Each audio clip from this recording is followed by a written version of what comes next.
மல்டிமீட்டரை வந்து என்ன பண்ணிக்கிறீங்கன்னா ஓம்ஸு இல்லாட்டி வந்து கண்டினியூட்டி மோடில் வந்து வச்சுக்கோங்க. நான் கண்டினியூட்டி மோட்லேயே வைக்கிறேன்.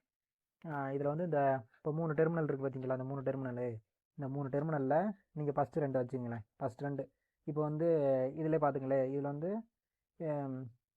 இது வந்து யூ, இது வி, இது டபிள்யூ, இது சி போட்டிருக்கு. யூவிடபிள்யூனா இது வந்து யூவிடபிள்யூ தான்.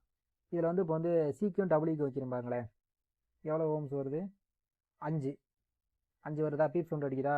அடுத்து இதுக்கு 2க்கு கண்டினியூ பாருங்கள், இதுக்கு 2 வச்சா அதே வந்து அதே 5 ஓம்ஸ் வருதா?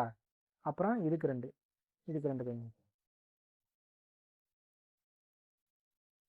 அதே 5 வந்து அதே அதே 5 வருது பாருங்கள், அதே 5 தான்.